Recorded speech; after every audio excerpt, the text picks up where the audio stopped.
Boston has a great history of firefighting, and we had the first professional fire equipment. We invented the fire alarm system. But on those two and a half days, in 1872, the city was almost lost. The fire, in just about 48 hours, burned more than 60 acres, destroyed 776 buildings, and nearly 40 people were killed. And you may ask, how could this happen? Why did it happen? Why wasn't it stopped? Did not anyone notice the potential for disaster? And in fact, someone had. Thank you for coming to tonight's sold-out talk about the Great Boston Fire of 1872. Before I welcome up tonight's speaker, I want to make sure I thank the Lowell Institute for supporting our lecture series.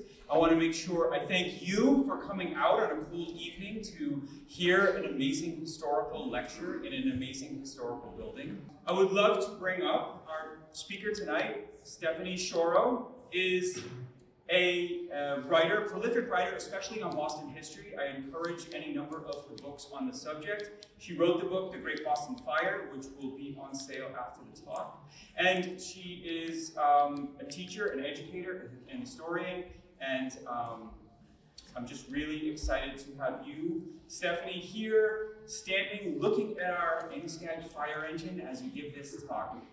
Please welcome to the stage, Stephanie Schorow. Thank you. Oh, Steve, thank you very much for the introduction, and thank you for inviting me to this place. Isn't this great? I just love looking around at this equipment. It makes me feel like I'm back in the 19th century, and it really helps with this talk that we're going to do. So thank you all for coming tonight. I'm really looking forward to sharing my research and some of my thoughts about the Great Boston Fire of 1872. So just a little introduction. Here are some of my books. You notice I've written about fires a number of times. I've also written about crime, the crime of the century, the mob. I've written about drinking Boston, and of course, sex in the combat zone. So I write the good stuff about Boston. You know, this is the real nitty-gritty. So this is the kind of work that I really like. Let me start out by just thinking back to, it was actually earlier this year when a fire swept through Los Angeles and the devastation. And that is to emphasize that we are talking about a past fire tonight, but fire, this kind of devastating conflagration, is still very much with us today and something that we have to be aware of. So look at that scene and compare it to Boston in November of 1872. Now, think about it. If you were standing right outside where Macy's is right now, or the food court, or the tea stop, you would be standing in utter devastation. All around you would be collapsed buildings, smoldering ashes. In fact, it would be on November 12th, 1872. The streets would be strewn with granite and broken bricks, and the destruction would spread all the way to the harbor and all the way to the left and right. And as you can see, it looks like an atomic bomb went off in Boston that day. But this was no bomb. This was a fire that almost engulfed the entire city. Now, Boston has a great history of firefighting, and we had the first professional fire equipment. We invented the fire alarm system. But on those two and a half days in 1872, the city was almost lost. The fire, in just about 48 hours, burned more than 60 acres, destroyed 776 buildings, and nearly 40 people were killed. And you may ask, how could this happen? Why did it happen? Why wasn't it stopped? Did not anyone notice the potential for disaster? And in fact, someone had, John Stanhope Damrell, and I will tell you about him in a minute. So the aspect about this fire that I think is so interesting, it really tells us about the mindset of Boston in the 19th century and had a lot of lessons for those days. It also has a lot of lessons for us today. As I said, we're still suffering from major conflagrations, and we can learn from the Great Boston Fire and apply it to what we know today. In the 19th century, major fires were decimating American cities. Chicago was the big one, but there were many others. And in fact, at this time during American history, cities were growing. They're getting too big, and they're growing too fast, and the safety infrastructure just couldn't keep up with it. So Boston was one of a number of these huge fires. So let's talk about what Boston was like in 1872. About 250,000 people. It was a busy port city. It was a capital of commerce. And it was a center for the sale and export of wholesale goods. I mean, this was a place where goods came in and goods came out. We were very proud of ourselves. You could even say we were smug, because we were the springboard for the American Revolution. We still brag about that today, by the way. And the wealthy families, what we call Brahmins, considered their hometown the Athens of America. But there were also reformers. There were reformers who supported cause ranging from temperance to women's suffrage to even animal welfare, which is quite interesting. I did some research on that for this book. So it was a city that had a very high mind and thought of itself as a gracious place for intellectual discourse. The downtown area, let me explain that. This is a map of the burn district, but this is the downtown area. The harbor now extends out because we filled that in. But at this point in time, this area had been a residential area. There were big homes there, trees. It was kind of a place for genteel living, but it had gradually become a center for commerce and retail. And so all kinds of big buildings were going up there, almost 6, 7 stories tall of granite, and there were warehouses and other kinds of commerce. And this was being crammed into this area here. The thing about these new buildings, that they were not just warehouse, what we considered a kind of a slap-dab warehouse building. They were temples paying homage to the burgeoning forces of industry and capitalism. And there were a lot of architectural flourishes, like mansard roofs, and they were made of brick and iron and faced with granite. Mansard roofs. We're going to talk a little bit more about those as this talk goes on. Now, 1872, the Boston Fire Department was considered one of the best in the country. This is a picture of actually this is called the John Damerel Department, Engine 11. And you can see the machine, that's kind of like the machine that you can see back here. Here is kind of an illustration of an ambuscade. Now, don't ask me to tell you all the details of how this works, okay? There are people in this museum who can probably give it to you. Suffice it to say that these were engineering marvels because they would burn coal or wood or whatever's available, create pressure. This machine would draw water from a water main or a hydrant, water from the ground, and then using that steam energy would able to get water on top of buildings or as high as they can go, because the best way to fight fire was from the top down. So to rain on top of it was the way that you could really get fires under control. These machines were fairly heavy, so they had to be pulled by horses. Previous iterations of the fire engines were pumpers. They're hand pumped, and men would pull them, but now we have this new technology, and what it meant is that there would be horses that would have to be used to pull them around. Here is a brochure for the Amoskeag fire engines. So this is an example of a way a fire engine would look. It would have a horse, would draw it. As the alarm went out and they would start out to the fire, they'd already get the fire going, already get the steam building up, so when they got to the fire, they could plug into the water and start putting water on the fire. And the horses were very specially trained for this. Now, Boston had a great fire department. It had a brilliant fire chief, or chief engineers they called him, but there were some really major infrastructure flaws. This downtown area, as I said, used to be a residential area, and now it was a business zone, so there was the water system serving it was too old. It had small mains, they were rusty, it didn't keep up with the high buildings, the high material there. There was a lack of fire stations in the business area. This land had become so valuable that even though there was an effort to put in fire safes, no, we didn't need a fire station. This is too valuable. We need to build a 7-story building. And those mansard roofs, the mansard roofs were made, in this case, out of wood. In fact, somebody, Damrell, called them elevated lumber yards. So you can imagine this would pose a real problem because flames could spread from roof to roof. And if you can't get your water up high enough, that fire can quickly get out of control. There are also some issues with hydrants, Bostry versus Lowry hydrants. There were some problems in the fire with different companies hooking up to the hydrants. So let's talk about John Damrell. Now, he was a firefighter's firefighter. He had been fighting fires since a teenager. He was orphaned, but he also became a builder.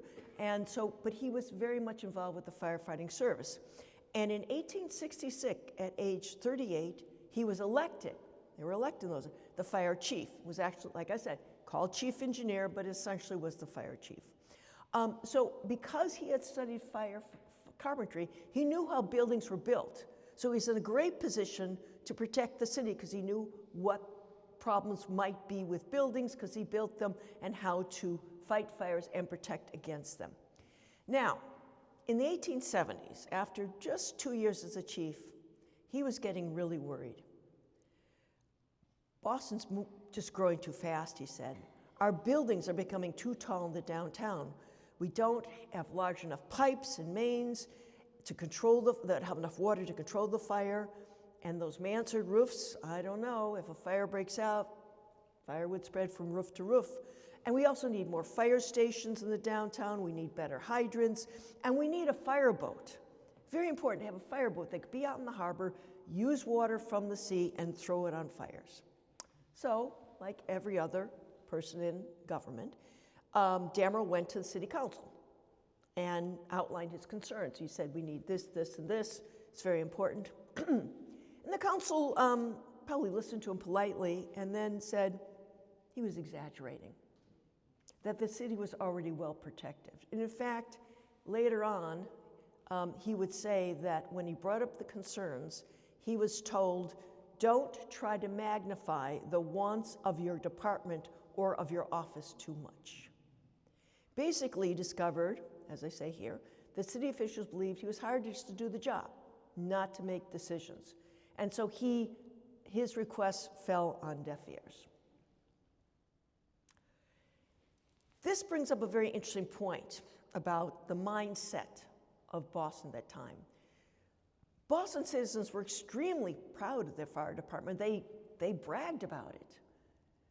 But they kind of said, well, you were proud of it, but you can do the job. You don't need any other help. In fact, there's this quote that Damrell cited is that, what does it matter if this company or that company should succeed in getting the stream on first? It was a point of honor in fire departments to be the first one on the scene to get water into a fire. And this person was saying, doesn't really matter. It doesn't matter who's first. That's not important. Now, that brings us up to a big event, the Chicago fire, October 8th to 10th, 1871.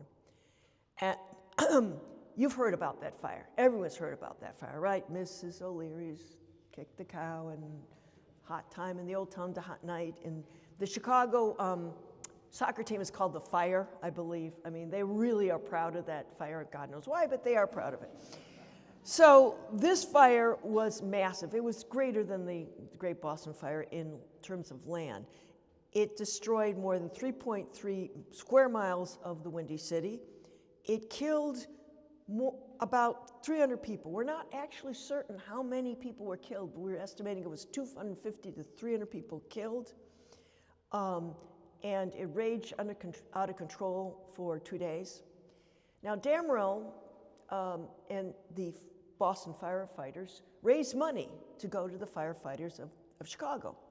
And Damrell decided to bring the money directly to the fire department to make sure there would be no problems. And he also wanted to see the devastation firsthand. So he went to Chicago, took a train up there, spent some time talking to firefighters, touring the city and seeing what happened and why it happened, and what he saw chilled him to the bone. He believed that the conditions that existed in Chicago could be replicated in Boston. And if changes weren't made, Boston could suffer the same fate. So he went back to the city council and he wrote a very eloquent, he made a very eloquent presentation. I've actually seen copies of it, where he argued, we need more fire stations, we've got to get rid of these mansard roofs, we need more water mains. There's so many things we've got to do. And again, don't bother us, we're okay. But guess what, we'll give you money for the fireboat. And so he got his fireboat, and it went into service about 2 weeks after the Great Fire. So it wasn't quite on time. So the attitude was from the city council, what happened in Chicago could not happen here, in the Athens of America, not here. So now I get to take a little side trip. Okay. I love doing history, and part of the reason I love doing history is you find these interesting little stories that are not maybe on the main road to your subject, but are really interesting side roads. And I was always interested in the Great Horse Epizootic because it was connected to the Great Boston Fire, and there's a question whether this helped to cause delays that made the fire worse. So I, in my book, went into this, and it was absolutely fascinating. And I remind you, I was doing a lot of my research during COVID. And so here we were, all locked down with this raging virus. And remember the beginning, we didn't know where it was coming, we didn't know what was going on, and it seemed very eerie to the horse plague that broke out in fall of 1872. Basically, horses started to get sick. It started in Canada and then spread. Very similar to COVID. Horses would be fine, going along, you move them around, then a horse would get sick. Other horses would seem fine, and they'd get sick. And they weren't sure what was going on, but this flu began spreading throughout the country. It spread from Canada to New York to Boston, all the way across the country, and would affect the horses. Now, the horses didn't necessarily die, but they get very, very sick. They couldn't work. And in those days, everything was run by literal horsepower. Horses pulled trolleys, they pulled trucks, they pulled cabs. The only thing they didn't pull were trains, and there were trains, and horses were often transported by trains. But the horse got so sick that soon it was as if there was a lack of power. It's like a big blackout of power across these areas where men and women and other people had to start pulling carts and other things because the horses were too sick to carry it. As I said, not all the horses died, but some did, and it would be devastating for a person whose job was as a cab driver, a little cab with the thing, and the horse would get sick and they would lose their income. This is a map that was created by a professor in Canada who studied the spread of the Great Epizootic. And you can see he tracked it from newspaper reports of how the flu spread. And he will say, you notice it follows the railroad cars, the railroad, basically. So what happened is that horses would be loading up, they didn't seem to be sick, but they were sick, they were harboring whatever it was, and they'd affect more horses, so it spread over the country. Now, remember, this is an era where there was no germ theory, they had no idea what a virus was, they'd never seen it. And so they had all sorts of theories of what was going on, but they really didn't know about it. So this caused a lot of interest, and particularly among animal welfare groups, and a lot of animal welfare groups got very much involved in trying to make sure that horses were taken care of. It also produced some very bad poetry, which I won't read there, but people wrote poetry about the poor horses sick, getting sick, and this is just one illustration of a sick horse. Now, what happened is that I'll just tell you the end of this story. The epizootic, or the horse flu, died out, and it never came back. So we don't know what it was. We don't know what kind of virus. It was probably a virus. We don't know what caused it. And there's two reasons for it. One is that horses developed immunity to it, and so it didn't affect them again, or we stopped using horses so much. So the virus could be out where viruses hide in the world, but it's remained a mystery all along. Now, how does this affect our story? Well, as I said, horses pulled these fire engines. And when the horses got sick, they couldn't pull the fire engines. And so this Damerl immediately put in a system which would try to maximize the coverage in certain areas, and he arranged so that men could once again pull their machines, and he arranged for bringing in more volunteers so they could pull it. And there's a question, well, why don't you just try to get healthy horses? But fire horses are very specially trained. When the bell goes off, they know to get under the halter. The halter drops down in them, they take out. They don't run when there's sparks and smoke around. They're very good at that. In fact, there's a great story about a retired fire horse. It was retired and became a milk delivery horse, and it was trotting along and it heard a fire bell and it ran to the fire. And the guy was like, no, stop. But they're so well trained, they did that. So the firefighters were very affectionate. They were wonderful, wonderful creatures. So this was a real problem, and Damerl was very, very worried about what would happen to firefighting if the horses couldn't pull these engines, what they do. And he set up a whole contingency system. But what that meant is that fewer engines responded on fire alarms. So that caused a bit of a problem, as we'll see. Now, people always say, okay, what causes fire? How did it start? Well, we think it started in a building and a spark and in a furnace, but that's not the right question. That's not the issue. Fires started all the time in this period. Fires still start all the time today. The issue with the Great Boston Fire, it was a total systems failure. It wasn't a cow kicking over a bucket, I'll tell you. But it was a series of different aspects of fire safety that were not followed that caused this massive conflagration. So yes, it was probably started in a building from a spark, from a furnace, and there were reasons for that, but you have to look at this fire as a systems approach. And in fact, I've often talked about this by using the system approach used by the National Fire Protection Association, which is their ecosystem. And these, I won't read them all, but these are the ways that they look at a fire or a systems approach to safety, government responsibility, safety investment, code compliance, and informed public. All these factors played a role in the Great Boston Fire. We wouldn't have called it an ecosystem back then, but it made it so that it spread the way that it did. So fire was first spotted about 7 p.m. on Saturday, November 9th, in the lower floors of this building at Kingston and Summer Street. And we actually have an illustration of the building. It had 3 businesses, and they were filled with goods. They were filled with manufacturing good, hoop skirts, hats, other material.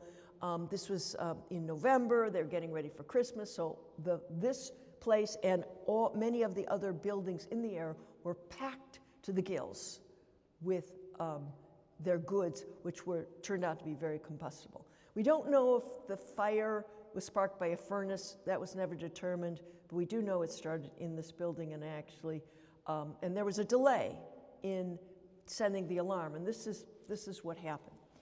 This is the illustration of the boxes, the fire alarm system that actually Boston invented in the 1850s. And the boxes were all over Boston. It was an efficient system. You open the box, you crank it. It sends a signal to the fire alarm headquarters. They see where it is. They send a message out to fire stations to get to that location. They rang bells to represent where the fire is. For example, box 52, they would ring 5252. And most of the firefighters, including Damerl, knew where all the boxes were. So if they heard the bells ringing 5252, they say, 52. I know where this is. But there was a flaw here. The boxes were kept locked. Why would you keep them locked? Well, because they were worried about false alarms. So all the policemen in the area had keys to open these boxes, and usually somebody nearby, a store owner who was considered a responsible person, would have a key, and they would post on the box where that key was. But the fire was spotted a little after 7 o'clock, and the first alarm didn't go out till 7:24, and then the second alarm, third alarm, and the fourth alarm, 7:45. Fourth alarm basically said, everybody get your butt over to this location. Every fire was saying, okay, we have a major fire in hand, but there was a bit of a delay in getting that out there. This is actually a picture of where the fire started in this particular area, and you can see this was ground zero where it started and it began to spread. So what happened is that this one building caught on fire, and very soon it was engulfed. There was a bit of a delay in firefighters getting to the fire, not a lot, but they were pulling their engines. There was some contingency plan, so not everybody went to this fire at first, then they all converged upon it. But the building was so involved, they couldn't put the fire out, and the fire started to spread to another building. Damrell himself, the man who predicted this, lived on Beacon Hill, and he heard the bell, he heard the 52 go off. He literally ran from Beacon Hill down to Downtown Crossing, this is Downtown Crossing. And so the fire broke out, and it just continued to spread. There are many reasons for it. One is that the buildings were filled with material, which once got ignited was hard to put out. And firefighters hooked up to the water mains and were trying to get water on the fire in all these places. They didn't have enough water. Water would literally run out or would not reach the tops of the buildings, and I'll show you that in a minute. And in some cases, the fire was getting so hot that the granite buildings, granite actually has pockets of air in it, were exploding. So the firefighters were dodging granite and other things that were often cutting off their homes, their hoses. There are no photographs of the actual fire. We do have illustrations, and this kind of shows you what it looked like in Boston. That's on Summer Street, this is on Franklin Street, and Winthrop Square. And you can get a sense of a couple things. First of all, notice where the hoses, they don't reach the top of the buildings, so it's very hard to fight it. Notice the amount of people in the street. There was a huge problem with crowd control because people were rushing in, to watch a fire, and merchants were rushing in. They heard there was a fire, they were rushing, they're trying to get all their stuff out of the buildings and try to save it. So it was a massive, almost out of control scene there. The fire got so hot, you could see it. It was seen, I think, 50 miles out, you could see it, and you can kind of get a sense of how big it became in that area burning up. This might be a little exaggerated, but it was quite big. Here's another picture of that. And again, roof to roof. This is an illustration of the BB block, and you can kind of see the fire is perfectly fine down below, but up above, the mansard roof is on fire, and it's spreading roof to roof, and it's very hard to get up to that. Another illustration of it. There's some wonderful 19th century illustrations of this fire, and I love some of them. So you can see the fire engines are right there pumping away. The people are fighting the fire, and they're having to deal with crowd control, and they're having to deal with the fact they aren't getting enough water. So again, quite a scene. In fact, what made it worse is that merchants were trying to get their stuff out, and when they couldn't get it out because it was just too much, they started giving it away. No, might as well give it to someone. So they gave it away, and now the police who were called at the scene didn't know who were looters and who were just taking what was given to them. So again, more chaos was going on. Here's a picture of Franklin Street before the fire. This is it after the fire. It's supposed to crackle, but no, the special effects didn't work. What can I say? I'm no Spielberg, so. But this is Franklin after the fire. Now, the firefighters there, remember this is a time they didn't have the equipment that they have today, but firefighters from all over the area came to the fire. Because Damrell very smartly, early on, put out a call to ask for help from firefighters throughout New England. Companies from Brooklyn, Brookline, Somerville, Cambridge, Chelsea, Reading, Malden, Wayland, Lynn, Lawrence, Worcester, and of course, Waltham, came to the fire.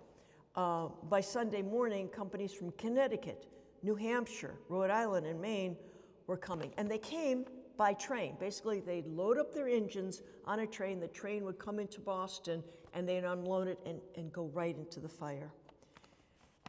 The fire was so hot that it created its own wind. So it became like a hurricane of fire. In fact, afterwards, a newspaper called it a fire fiend. And you'll see that over again, the fire fiend, the fire fiend. Well, the firefighters who came fought this fire fiend with courage that bordered on madness. They stayed at their posts until driven off by heat. They dodged chunks of flying granite, brushed flaming cinders from their coats, and coughed in the smoke-saturated air. They climbed shaky ladders to the roofs of burning buildings, carrying their hoses to try to douse the flames from above. They drenched each other with water to keep from incineration.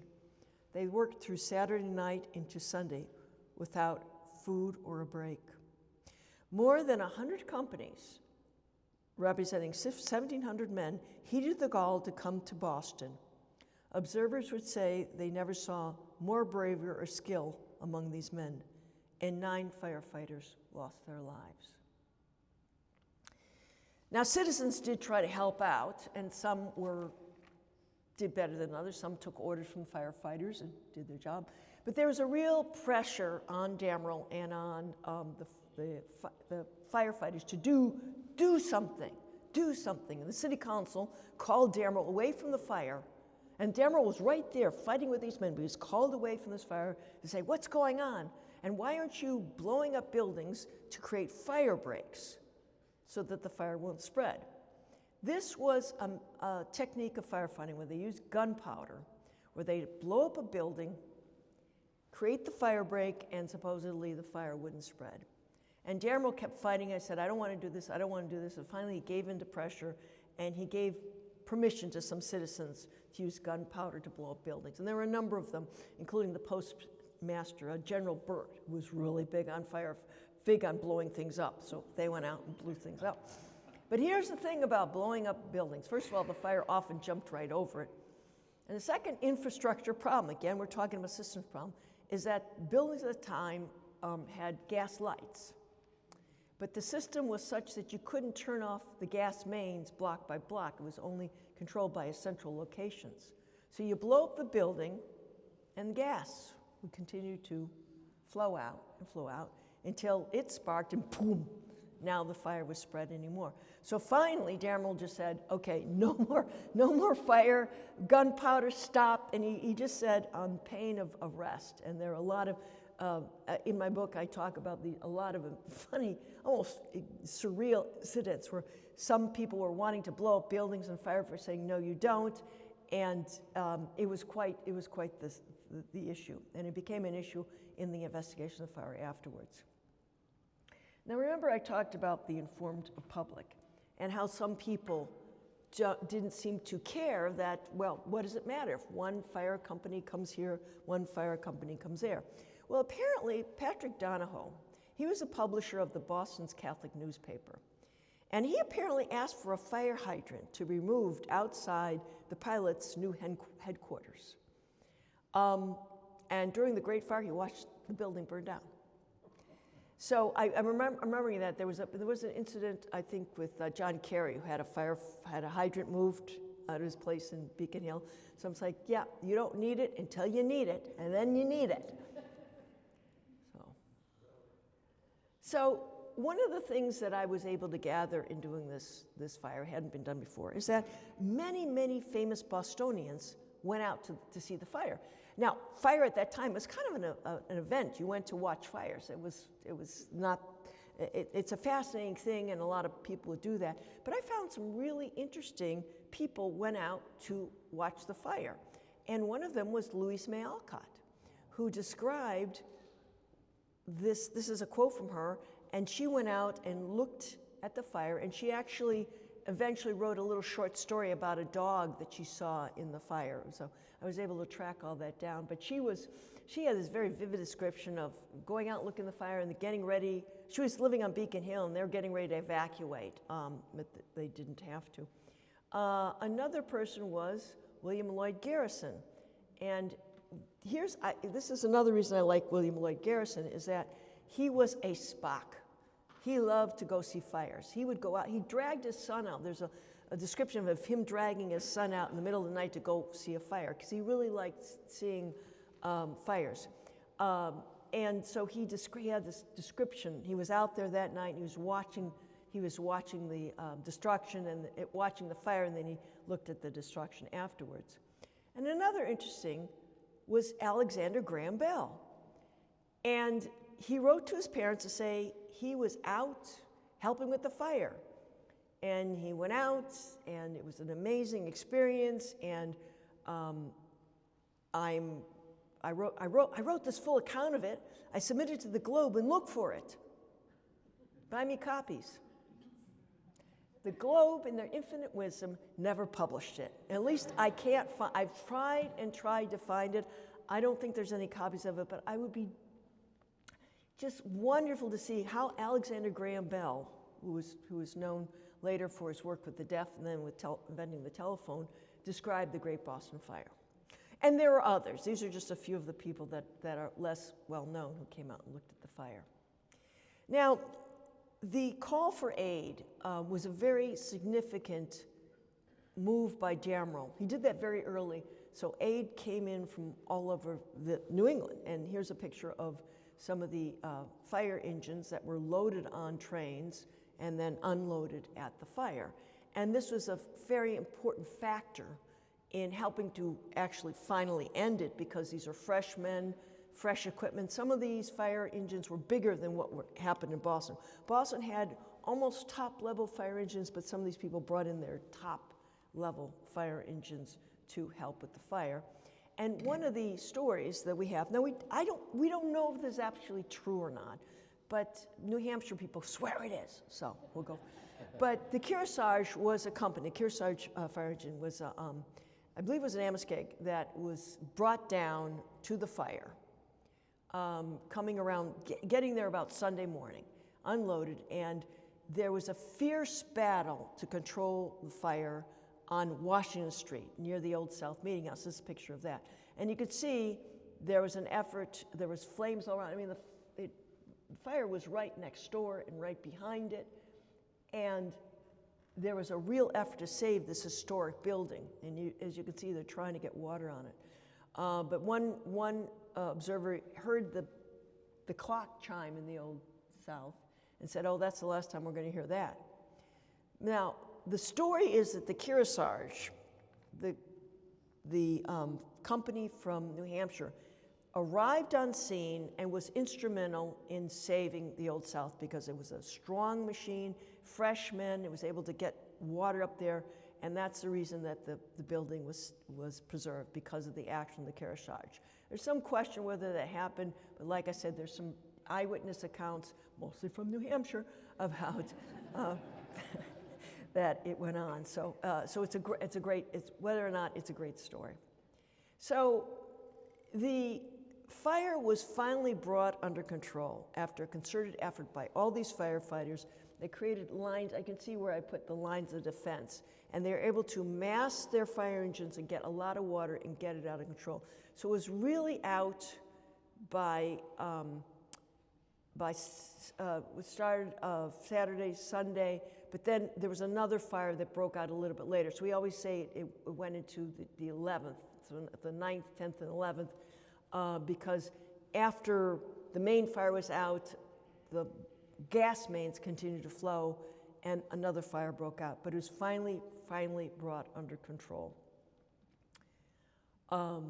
Here's a look at one of those fire engines, still burning, still going, and probably still watering down ash spots, but by this time, people were starting to gather and come into the downtown section. As I said, there are no photographs of the actual fire, but there's plenty of photographs of the aftermath. And here's a look at the ruins on Washington Street. Trinity Church is in the background. You can see how devastating it was. Here's a kind of a look. You can kind of get a sense of how much of a city was taken. That's it before the fire. We'll do that again. And that's after the fire. Okay, before the fire and then after the fire. You see it took out this big chunk there. And a lot of fires were saved. If it wasn't for the harbor, it would just kept burning. Some wonderful illustrations of the ruins. This is from Washington Street looking over. Part of Washington Street was on the part we're standing on right now. They managed to stop it, so this is the unburnt part, but we're looking down to the part that was burnt and looking, I believe, at the Old South Meeting House that managed to survive. As I said, 776 buildings, more than 60 acres, 20,000 homeless. Incinerated a huge amount of consigned goods. We'll just go with it. 11 firefighters and one former fighter were killed, and damage in today's dollars would be well over 1.6 billion. And in fact, this is the figure we use. We tend to say this was probably the most expensive fire per acre in US history. It's not the most expensive fire, but because of the value of the buildings and the value of the material that was in there, which was meticulously recorded, we know it was a very expensive fire. But what we don't know for sure is the civilian death toll and the homeless rate. Now, there were people living in the area. It was mostly a business area, but there were people there. And the civilian death toll, it's very interesting, is that there's no accepted number for the number of people killed. I'm estimating 25 to 30. So that's fairly low. That was fairly low because the people were able to get out. There's a high toll among the firefighters. People were, but for the civilian population, they were either able to get out or they weren't living there. But we don't have a final tally. I've been through many, many sources and trying to figure it out. And it's interesting because that reflects what happened in the Chicago fires. We don't know, they didn't keep track of civilian deaths that much. And I'll just show you some of this. These are names of some of the people, some firefighters who were killed. I don't know about there's some question about John Richardson. Again, some of the records of this fire are a little bit vague. It's kind of hard to get them out. There's 2 firefighters from Boston who were killed, and the rest were from, Henry Rogers was a volunteer, 2 firefighters, and then Charlestown, Cambridge, Worcester, Malden, another volunteer from Worcester, West Roxbury, Cambridge were killed.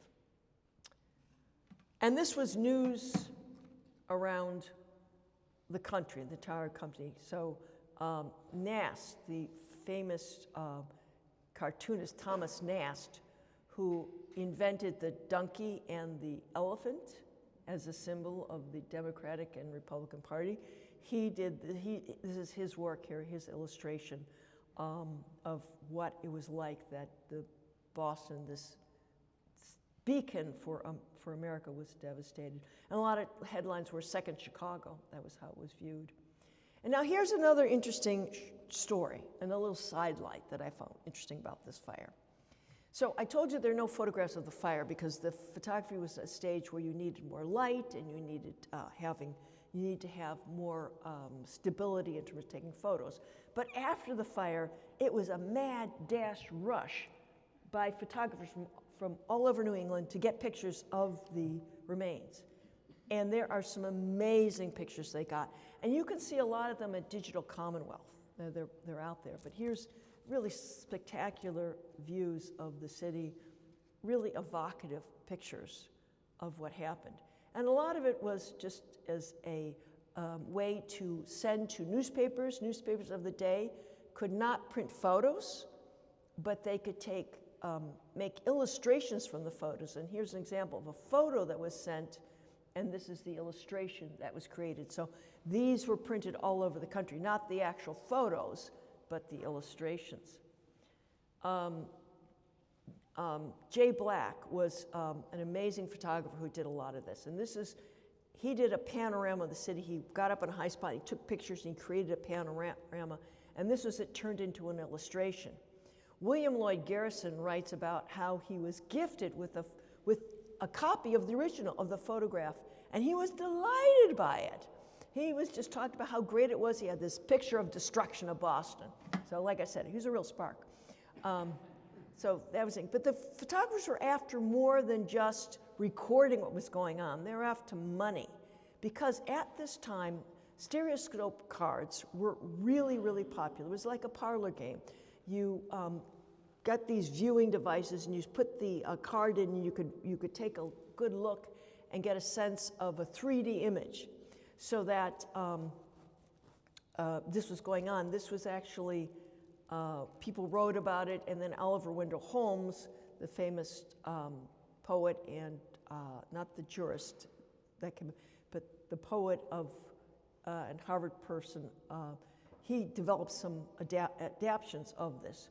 So these were very popular. So what happened is the photographers rushed into the scene and took, I would say, hundreds of photos that were turned into these stereographic cards. And let me just show you some of them. And you can see there's a lot of them. I got all these on eBay. These are from originals. Now, when I first saw this, I was like horrified. Why do people want to see pictures of massive destruction? And then I thought about it. I said, you've been to the movies lately? Most movies are about blowing things up and mass destruction and all kinds of disasters. And this was the disaster movie of the day that were very popular. So people wanted to see these. Now, they also had stereographic cards of beautiful scenery and travel pictures and mountains and oceans, but they also had many of the Great Boston Fire. And because I could get them on eBay and they're relatively cheap, there must have been just thousands of them because it was easy to get a lot of them, which means that there were a lot out there. So that was another thing, an aspect of the fire, is that it became a moneymaker for photographers who wanted to create these stereographic images that were shown in part. It was like a parlor game that people would use these. There was also a bit of a market in relics. I gave a talk at the Hingham Fire Museum there, and they had a box of material that they said was from the Great Boston Fire, and we'll assume it was. They cataloged it, and there were certainly there were some pictures of the time people selling relics. There's a letter that they had, and you can see how it was burnt. And this was from the Mass Historical Society. I was giving a talk there, and they said, well, we have a relic of the fire, and boom, there it is. I don't know what it was originally, but it's pretty intriguing, isn't it? It's like a meteorite or something. Yeah, it's like nails and stuff all here, because it was a very hot fire. And you'll notice something. You notice the buildings that were standing were mostly brick. The brick survived better than the granite. The granite exploded, but the bricks seemed to do better. There was also quite a bit of disaster tourism. So people would flock to the burn district to just take a look because it was very interesting to them. So they went there and looked at that. And I can't blame them. I was in California after one of their forest fires, and we went and looked at the destroyed area because it's kind of fascinating. And there's other things that were very interesting. Now, many of the businesses, there's a huge area for a lot of businesses in the downtown area. And a lot of them could not get all their stuff, their valuable stuff out. But they went in after the fire and opened their safes. A lot of them had safes there. And in some cases, things that survived. Money, papers, and in some cases, there was a big molten mess of gold or silver that had just gotten so hot it melted. But some safes actually survived the fire. And Boston being a very entrepreneurially minded place, Chandler came out with a full account of the Great Boston Fire. This came out like just days after the fire. It's just like this little booklet, and they wrote. It's not very accurate, but it's got a lot of interesting details.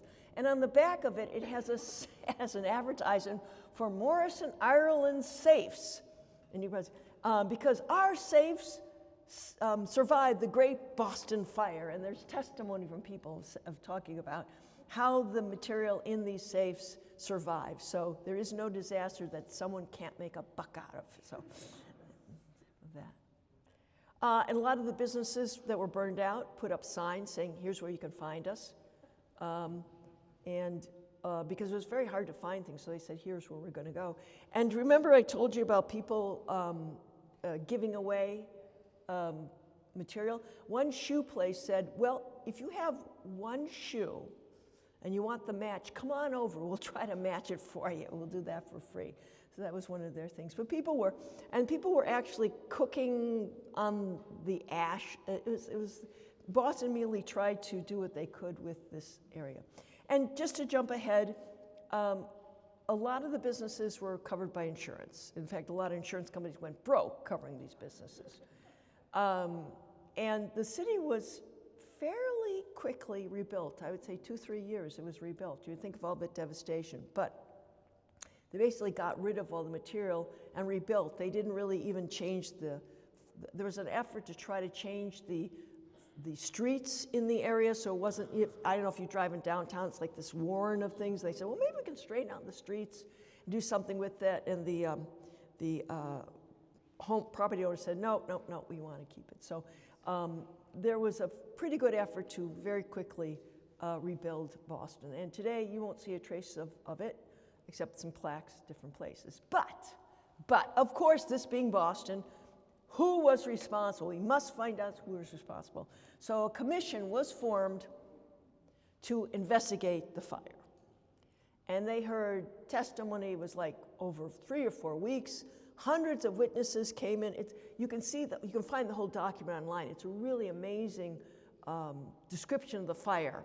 And it had people who fought it, eyewitnesses, policemen, building owners, and Damrell went before this committee 3 times to talk about how the fire started. And at the end, they came out with some recommendations. And who do you think they singled out for blame? Damrell. Damrell got a lot of the credit. Basically, what they said was, you acted more like a soldier than a general. You should have been you should have been off the front lines and being more of a general. You made some bad decisions. You should have done some things differently. The whole thing with the gunpowder, that was a huge mistake, even though he was pressured into it. But Damrell kind of bravely stood up their criticism, and he reminded them again and again of how he'd been denied resources. And what happened is that the next year, he was reelected as fire chief because his men wrote him and believed in him. So he was a good firefighter, and his men basically exonerated him, even though he had to face a lot of criticism. But a year after that, the city council decided, well, we got to reorganize the fire department. And Damrell had enough, and he resigned. So what happened? You'd think the city would rush to put in new rules and regulations, building codes. Not so fast. Unfortunately, the city suffered a number of major fires in downtown until real improvements were made. So it took a while to get things going. Eventually, though, there was a greater attention to issues of building and zoning, and the idea that it was better to prevent fires than to develop faster ways to get to the fires. So there was some progress there. Eventually, there were improvements to the water main system. They reorganized, and then the reorganization of the fire department didn't necessarily help, but they really started to pay attention to the water in the area, and they didn't straighten the streets out, but they did get a number of things, and including they did authorize a fireboat. Finally got that going. Now, did Damrell slink away humiliated? Did he go off and say, to heck with you guys? No. After he resigned as chief engineer, he founded what is later to be known as the International Association of Fire Chiefs. And this organization continues today. It's still a very active organization. And this group pushed for new attention for building codes to stop fires around the country. And then, more importantly, in 1877, Damrell was hired as a chief of City Department of Building Inspection. He was the Boston building inspector. So instead of being someone who fought fires, he was in a position where he tried to prevent fires. So for the next 25 years, he worked in this department, pushing for new codes, pushing for new equipment, pushing to make the city that he loved safer. He also worked hard to develop the National Model Building Code, which was published in 1905, the year Damerel died. But this is a code that is for, again, helps to guide people in building structures and setting up systems that make everybody safer. And the NFPA, National Fire Protection Society, really pushes this, a national building model code, which gets updated all the time. And Damerel's son also became building commissioner and wrote some good history about the fire. So it was really quite interesting about how firefighting ran in his family. This is Damerel's grave. He is buried in the firefighters' lot in Forest Hill Cemetery. Every June there's a ceremony there to honor firefighters who've given their lives to the safety in trying to prevent the spread or rescue people in fires. And his grave is right there, and it gets decorated every year. And now I have one really kind of interesting story to tell you. The Kearsarge, that actually was stored in a warehouse and was falling apart for a very, very long time. And then finally it was purchased and taken to a restorer, a guy who works out of Hope, Maine. And this is a gentleman, a really cool guy. He does a lot of restoration of fire engines. He does a lot of that work. He also restores cars. Apparently he and Jay Leno are like this, you know, in terms of car. But anyway, so they managed to get it to him, and he restored it, or is in the process of restoring it. And what happened then in 2010, I was with something called the Boston Fire Historical Society, and we organized something called Boston Fire History Month in November, because November, Great Boston Fire, the Coconut Grove Fire, and we had a series of events, and then at the last minute, we were able to bring the Kearsarge back to Boston and put it right in front of the Old South Meeting House. Now, it wasn't fully restored at this point, it didn't work, but you could see this beautiful machinery back in the spot where supposedly it saved the Old South. Let's assume it's correct. But you can see how beautifully it was put together, and people really got off it. And maybe someday it could come back. It is now in the Portsmouth, New Hampshire Fire Department's on display there. I haven't had a chance to go visit it, but it's up there. I think it got up there and then COVID hit, so I haven't been able to see it. But it is being preserved, and it's considered a remarkable, just as the engine back here, a remarkable testament to the ingenuity and determination of 19th century firefighting equipment and technology at that time. So the Old South is still there. That's a testament to the fire. And then this is actually box 52. I think it's still there. It has a little light on it. And it's actually not box 52, but it says box 52 on it. And this is a spot where the original alarm was sent off that got all the firefighters there. And so that's there. And there's also a fireboat, and it's named the John S. Damerel Fireboat. And I believe it's still in commission, but it is also used to fight fires from the ocean, using water from the ocean. And again, can spray things extraordinarily high. So let's end up back into the world of today. Look at this picture of the LA fire. Does that look familiar? Looks a lot like the Great Boston Fire. So I'm going to talk about also how the LA used outdated hydrants. This was another problem during the Great Boston Fire. So the more that we go forward, we still take steps back. So it's important for us to keep in mind the lessons of fires. It's not necessarily one thing, one spark that started. It's a system of precautions and regulations and materials and response time that can prevent things like the LA fire from spreading. So I want to end on that note that this is something that's going on. We face another fire fiend. Used to be that in the 19th century there were cities that were burning down, and now we have the wildland fires, where these are the areas between the city and wilderness fires, because we're in that area, the dry. Those are becoming the great scourge of our times today, and it's something that we should keep in mind upon. So I'm just going to leave this up. There's a lot of really great material about the Great Boston Fire. And let me end by thanking you for your attention. And I'd love to answer any questions. So thank you very much. Hi, thanks very much. Thank you. I just was curious, when you said voting, was that a city office that people Yes. voted for, not amongst the fire? It was a city office people voted on. Yes, it was kind of interesting that they would be voted on, but it was a city office like a solicitor or like a mayor or something like that at that time. That changed when they reformed the department. They made it an appointed role. But it is interesting to look back because again, they called them chief engineers, and they weren't fire chief, they were engineers, because so much of the firefighting was centered on technology, on these engines. And that's why they called them engineers, as opposed to fire chiefs.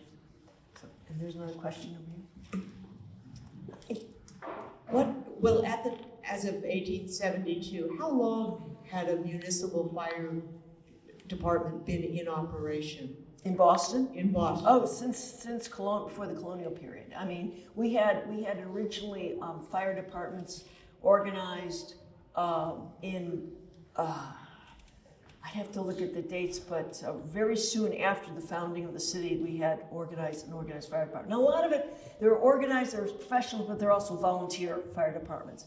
But the volunteer fire departments, even though they were volunteer, they were considered a huge civic duty. So the firefighters who participated spent a lot of time at the fire departments, at the fire stations. So they were very much. It was almost like a club, exclusive club. So there were the professionals, and usually, like at this time, there were some of the officers of the fire, the captains and the assistant captains were professionals, and then there was a whole host of volunteers. And this is interesting because this is why fire engines are red.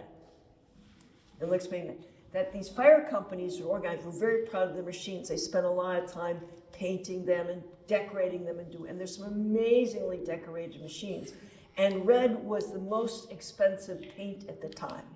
So if you could paint your fire engine red, you were the cat's meow in the firefighting community. So it gradually, more and more people started doing the red paint, and it became the unofficial color of the fire department. But a lot of these companies were really, there was a lot of fellowship, a lot of camaraderie in that.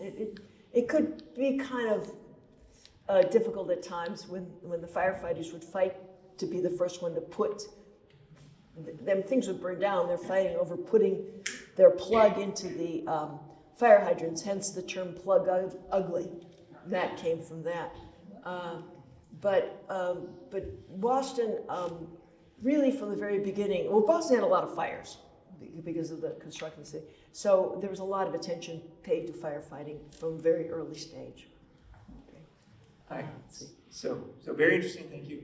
My question is, what did they do with all this stuff, all the debris? From the fire? Yeah, like they used for the landfill? Yeah, it was used for, most of it was used for landfill. In fact, a lot of what South Boston, that was used for landfill. In fact, it said that there's a Boston Fire Museum, which is right in the Fort Channel area, and it said it's built on some of the debris that was put into the harbors. They were building out in the harbor.